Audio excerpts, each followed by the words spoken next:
Hey, it's good to see you. Hello, and welcome to this video. Tonight, I wanted to share with you my tarot deck collection. It's a big-ish collection, so I'm going to divide it into two parts. Tonight is the video for the first part, which will contain my classic decks, so Rider-Waite-Smith decks, Rider-Waite-Smith clones. It will also contain some kind of workhorse decks that I have. Just working decks that I love to use, especially when reading for other people. And finally, it will also include my pip decks. So we will get started. I want to begin this video with my very first deck. This is my first ever tarot deck. It's called the Universal Tarot. It's Rider-Waite-Smith style. So the backs look like, has this star pattern. So this is a Rider-Waite-Smith deck. Like I said, probably familiar with this imagery. And this particular edition has pretty vibrant colors, but there's a certain softness to it, I feel, because the images have been colored with a kind of colored pencil feel, so there's some gradients and there's like a softness to the color saturation. The colors are fairly vibrant still. This deck smells very strongly of incense because of where I kept it when I got it, which is just in a box with incense. I think it smells like frankincense.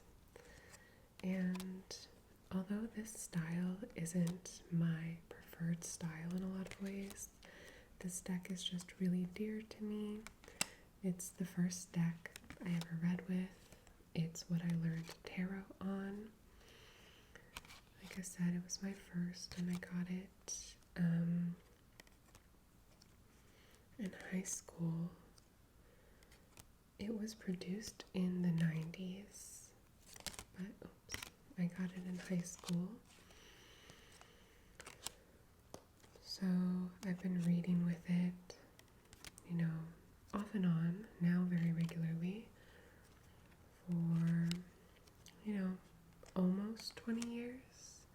So it means a lot to me, and I don't think I'll ever get rid of it.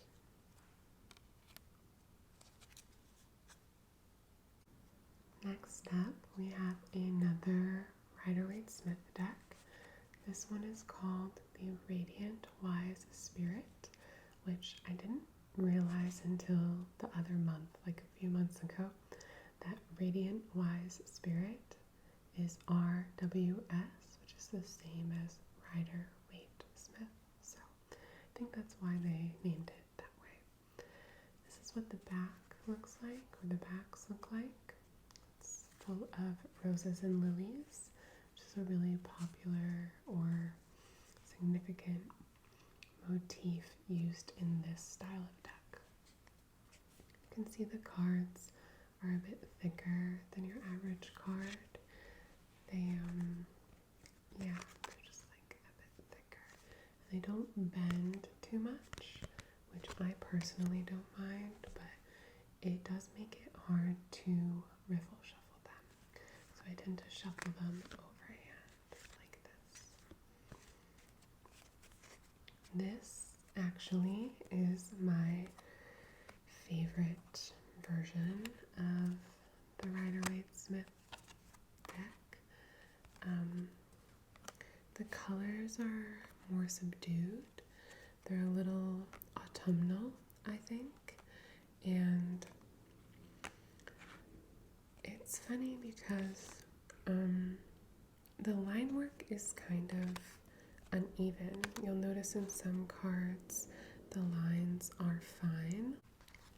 You can see here the fine line work, whereas, for example, the Three of Cups here, the lines are so much thicker. Another example of that would be the King of Pentacles. The lines are so thick, they're almost muddled, and it makes the image a little indistinct. I think that's one reason, maybe this deck is not for everyone, but I notice it, so it's not that I don't notice that, but I don't mind it at all, because there's just something about this deck that I love so much. It reads really clearly, really honestly and true for me, and I just love it. It's funny, like the line work's not the best or the most even card to card. It's a little hard to shuffle. The cardstock also means that the edges get chipped somewhat easily. Like here on the moon card, you can see from overhand shuffling how the card's been affected. But none of that bothers me because it reads so well. I just feel really connected to it. And yeah, I love the more autumnal color selection, like I've said. It's also my only borderless version of the RWS, so I appreciate it for that reason too. It feels very immersive, like you really enter the image. Yeah, so my favorite Rider-Waite-Smith deck is the Radiant Wise Spirit. Okay, my last Rider-Waite-Smith deck is this one. It has this gold sun emblem on the back. This is the Albano-Waite deck. So it's just a vibrant recoloring of the RWS. Looks like this on the back. The cardstock of this is some of my favorite, one of my favorites. It's very bendy, and I'm not going to do it because it would be too loud, but the riffle shuffle of this is so noodly and smooth and glorious. It's so good. I love to riffle shuffle this. So this is what it looks like in terms of its colorway. You can see much more vibrant, really fun, kind of spring summer to me. And I also like the way this deck smells. It's a newer deck for me, so it hasn't lost its kind of factory smell, but it also smells like grapefruit. So it's this interesting combination of kind of factory in a good way and grapefruit. I love the blues of some of the Cups cards. A lot of the Wands cards have orange backgrounds. I love the green background where it appears. And I also really love the way the pentacles look. And the rainbows are rainbows, like Roy G. Biv rainbows. Okay, so this is what I'm talking about. I love these red pentacles with the green outline. I think it just looks so cool, like timelessly cool and a little surprising. So if you're wondering how many copies or versions of the Rider-Waite-Smith a girl needs, probably just one, but this girl has 3, and I think that's plenty. Just glorious. I love these colors. That's the Albano-Waite. Okay, so to close out the classic deck category, I have two Rider-Waite-Smith clones. So they're very closely modeled on the RWS. They really hold to those compositions, but they're different. The art is different. So the first of those is this deck. This is the Aquarian Tarot. The backs look like this, and this is a mini version, so it comes in a little metal tin, which makes it perfect for traveling. This deck for me is also very autumnal, like the Radiant Wise Spirit deck, but in a different way. It's a little more austere, something kind of aloof about it. It really gives me Aquarius vibes. I know it's called the Aquarian Tarot, but it really gives me Aquarius vibes. And I say it's autumnal because of some of these orangey reds, some of the purples and the greens, like in the wands, also make me think of autumn. As with the Albano-Waite, I love the red pentacles here. It's a totally different look, but I'm obsessed. This is one of my favorite cards. Favorite card in the tarot, but also one of my favorite depictions of it. This deck smells like bergamot essential oils, because it's really been through it. It had a little like moisture damage, so I painstakingly clean these cards. Oh, I love the Two of Wands and the Three of Wands also, especially this Two of Wands, that pink orb, and then this flower emblem here. It's to die for. Anyway, so I cleaned it once, twice, thrice with essential oils and some rubbing alcohol, and kind of zapped it with the sun as well, and now it's all good. So it smells like bergamot. A really beautiful card. The last thing I want to say about this, is I think some people struggle to connect to this deck because of the blankness of the faces.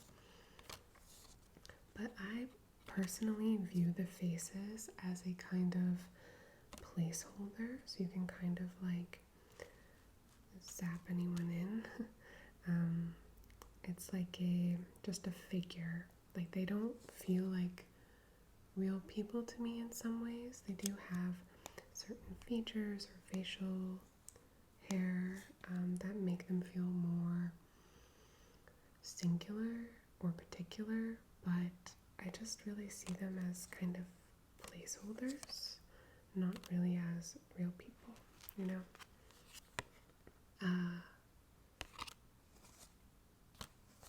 There's something else I wanted to say about that.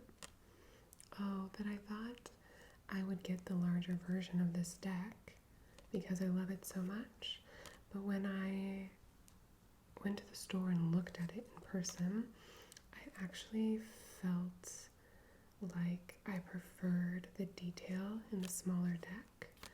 Some of the figures I didn't like as much when they were bigger. So I just stuck with my little mini. So that's the Aquarian Tarot. Following the Aquarian, we have another Rider-Waite-Smith clone. This would be the Morgan Greer. This is what the backs look like. I love the blue and the kind of approachability of these stars. I find them so sweet and so lovely. I just love to look at them. So this is a deck I didn't think I would pick it up when I first started reading tarot. I don't know why, I just didn't think that I would. But then I got a really, really, really good reading with it. Someone read my cards at a New Year's Eve party, and they used this deck, and it was so incredibly on point. I already knew that I loved the backs of these cards, but I loved the reading, and I also loved seeing again the colors used in this deck. It's very bright. It has a kind of storybook feel. Like the Aquarian, it feels dated in a really in a way that imbues it with a level of wisdom, I would say, or like it feels really rich. This is similar to the Aquarian Two of Wands. There's a lot of similarities in these two decks, the Aquarian and the Morgan Greer.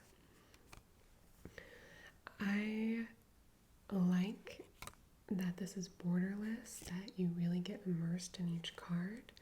I like the colors and how close you get to some of these people. Like the court cards are really up close, and they look like particular people or singular people. So unlike the Aquarian Tarot, which I see as, having these characters that are sort of placeholders for anyone, the Morgan Greer to me feels more like a storybook or a cast of characters where they really are characters and you get to see them up close and kind of like read into people they may look like in your life, or people that may occupy the storybook. Again, I just love the color of this card so much. This deck was made a while ago, so if you're looking for a deck with diversity, this is not the one. That said, it is a classic, and I do really appreciate it, and I do really love to work with it. This is so great. So that is, I like this card too. Oh my goodness, the colors. So that is the Morgan Greer. Alright, the next category is a kind of in-between category. So like I said, we're doing classic decks, then what I consider my working decks or workhorse decks, and then doing pip decks. The workhorse deck category is just like one of the decks in it is a pip deck, and one of the decks in it is a RWS clone, but they just occupy a different space in my head, so I'm separating them out. Maybe when I show you, you'll see what I mean. The first workhorse deck, as I'm calling it, is this. This is the Golden Thread Tarot. The backs look like this. It's made with a really flexible plastic cardstock. So I got this back in 2016, and I don't know that I would buy another plastic deck, but because I have it already, I really, really appreciate how beautifully it holds up, how ready it is for anywhere that I might choose to take it. And yeah, this was one of my first decks. Not as old as the Universal Tarot, which, like I said, I've been using for almost 20 years now. This one I've had for maybe almost 10 years. Is that right? Yeah, almost 10 years. So it is still quite old, quite familiar to me. So as you can see, it's got this line art, very simple, simplified art that nevertheless holds the same symbolism and the same compositions as the traditional Rider-Waite Smith.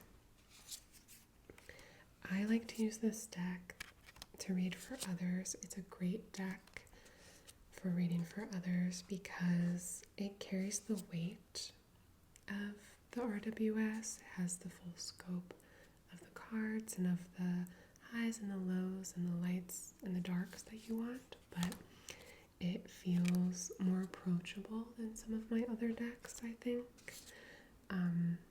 And of course, it's just really gorgeous. So I don't read very much for myself with this deck,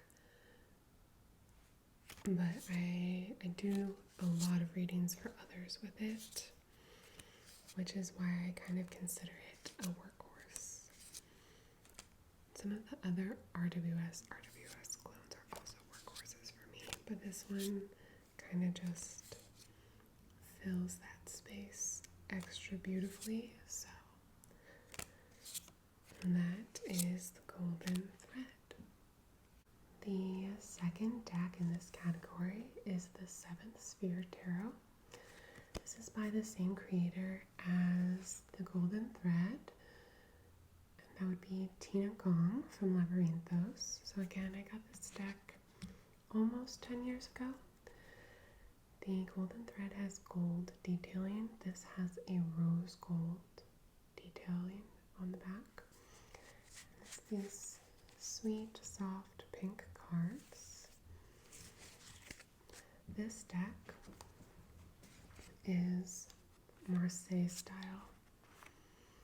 So it's got pips for the minor arcana, which just means there's no scene there. It's just the number of the suit that you then read into. And similar to the Golden Thread, it has some really beautiful like shiny details on the front. I love this deck. I think it's wonderful. Again, it's really held up well because it's the same kind of plastic cardstock. And I don't have very many gentle decks, but this one is one of them. I love this sun card. So it holds a really special and useful place in my collection. We're getting a lot of court cards here as I'm doing this, and I do just want to point out, like, I don't love the courts in this deck. They don't feel super fully developed to me. Yeah, they don't feel fully developed to me, but because I'm familiar with the court cards, I can read them just fine. And there's plenty of other things about this deck that I really love, so I'll never get rid of this one either. It's a really, like I said, gentle reader that is nevertheless honest and capable of doing some heavy lifting, but it never feels like it hits you over the head with anything in a way that would be too harsh for you to hear it. So it's just a really great deck, and I don't have anything else quite like it. This is so good, the Justice card. I love her third eye. So that would be the Seventh Sphere Tarot.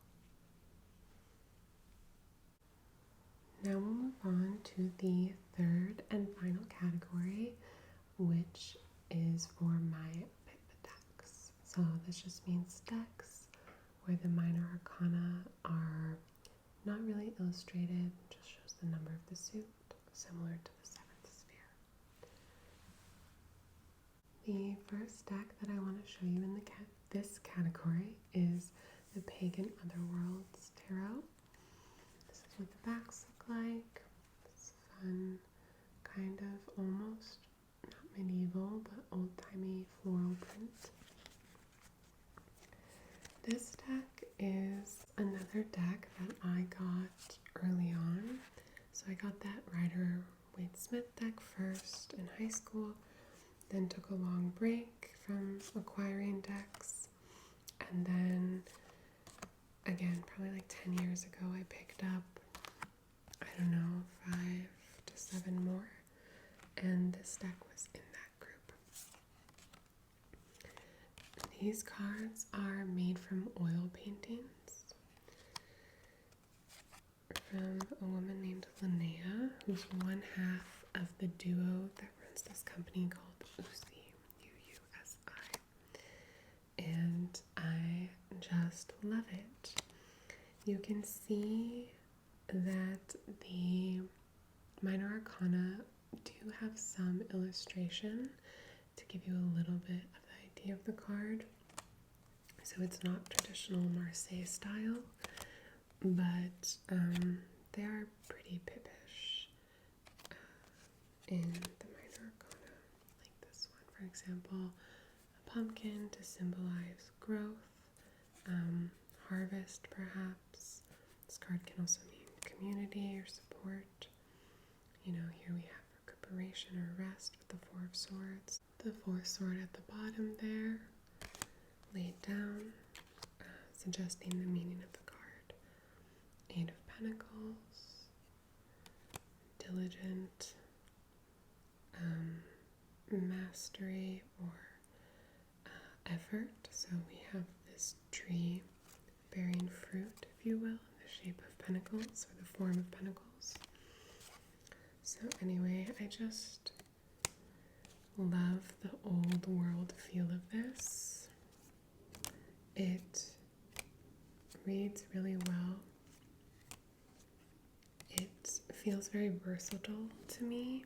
It's a good deck for fall or winter, but you know, I even read a good deal with it this past spring, and I just find nothing wrong with it and everything right with it. So this is a really beloved deck of mine. Yeah, I'm very glad to have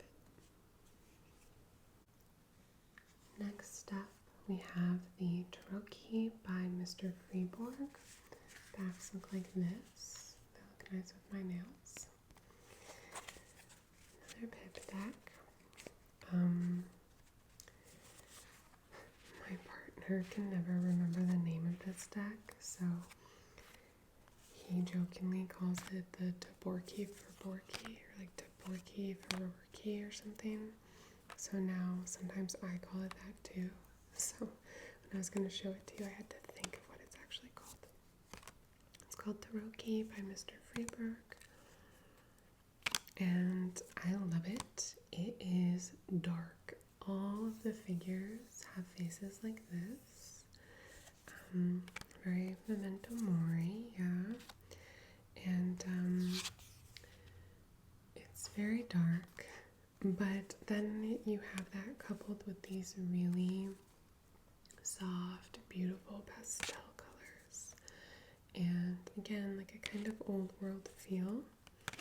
I think this is expertly done. I just love it. Again, the pips have some semblance of meaning in their composition. Like this is, I mean, all pip cards do. Marseille too, you read, you know, the composition. But for example, this one's slightly illustrated. We have the Eight of Cups, and the background is reminiscent of the RWS Eight of Cups. I just love this art so much. I love the queens, I love the chariot. The titles are in Italian, and I don't mind. One thing that's interesting about this is that The only person who doesn't have a face like this is this person in the tower, the house of God, trying to pull this person back in. So I find that really interesting. I also love the knights in this who all, here's one, but I'm trying to see if I can find another, who all have some suggestion of the weight or like the heaviness or the sacrifice or compromise, the shadow side of that card's energy. I might have already passed the others, but this is a great deck for shadow work. I keep thinking about doing a shadow work spread with it or reading, but I don't know what interest in that would be like. But anyway, I do that kind of thing for myself with this deck. Here's another knight, so you can get a sense of the shadow side of those cards, of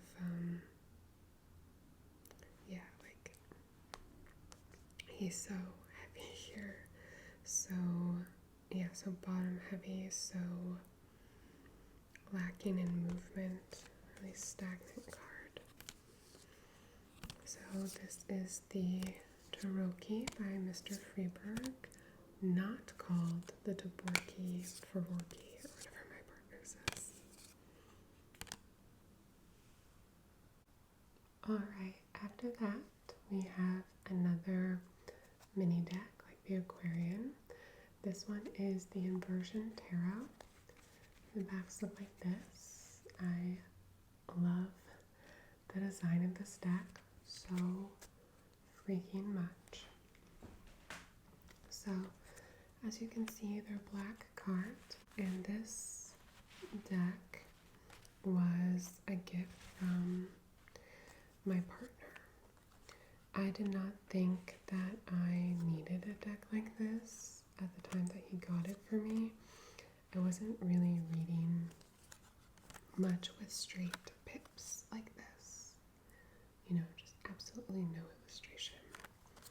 So I didn't have much use for it at first, but then I started working with it and I fell in love with it. I love this deck so much.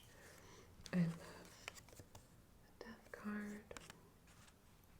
I love the Aces, Ace of Pentacles, Ace of Cups, so beautiful, so sweet. There's still a darkness to it, and I find that the simplicity of the art style really allows the messages to come through like very, very clearly for me. This deck is one of my best readers, clearest readers, and it's also really special to me because it was a gift from my partner. And as I said, I really love the art style. I think it was made, this is like a revision, or like a version they cleaned up and reproduced of a tarot deck, done in a mid-century modern style, and it was just reprinted in this version with this particular art in 2020. So it also means something to me that this is a deck I got in 2020, saw a lot of use then.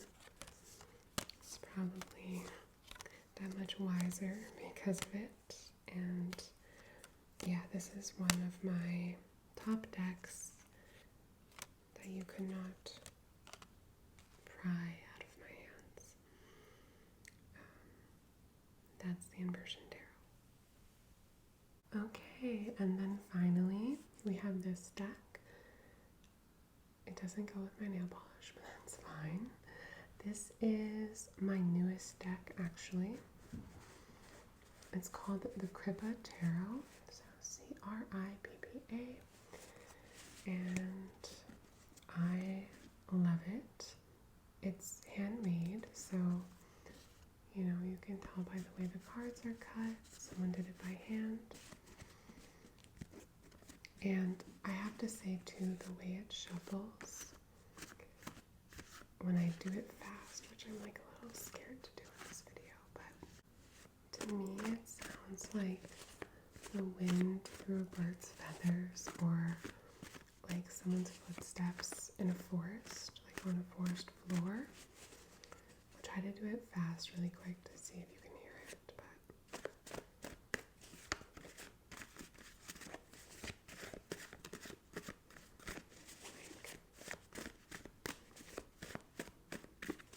it sounds different to any other deck I have when I shuffle it overhand, and I find it very soft and comforting. My favorite place in the world is a forest, so I just love the sound. So this is a deck I have been eyeing since 2016, but I only just got it. I didn't feel like I was good enough to read with it at the time that I first saw it. As you can see, the minor arcana are just a number and an image of the suit, and the major arcana have no titles, like, nor do the court cards. But like, look at Temperance. How beautiful is she? So I never got it, but then it kind of visited me again more recently, and I decided to pick it up. I love this sun card. I think it's kind of amazing that I don't have a problem reading with it. It's not amazing, like, it makes sense. I've gotten better over the years, but I'm still kind of astounded. It was astounding to see how easily I took to this deck when I had been so when I had doubted my ability to read it, 10 years ago. Even though I was a decent reader 10 years ago, I probably wouldn't have been able to read this deck with much ease. So again, it was just surprising to me when I got it that I connected to the deck so easily, Queen of Wands, and could read it so easily, just as a mark of my progress. I use it to practice or to deepen my understanding of numerology. It really obviously encourages you or forces you to focus on the numbers. And so I appreciate it for that reason. And also the way it was made. The art is by an artist, an Italian artist who has since passed. I think the original art was done maybe in the 70s. And yeah, this is a reproduction of his tarot deck. And I'm very happy to be working with it today. Okay, so thus concludes the first part of my tarot deck collection. I hope you enjoyed this video, found it interesting or relaxing. Thank you so much for joining me tonight. I hope you are doing super, super, super well. And if you're not, that is okay too. I will talk to you very soon. And until then, good night.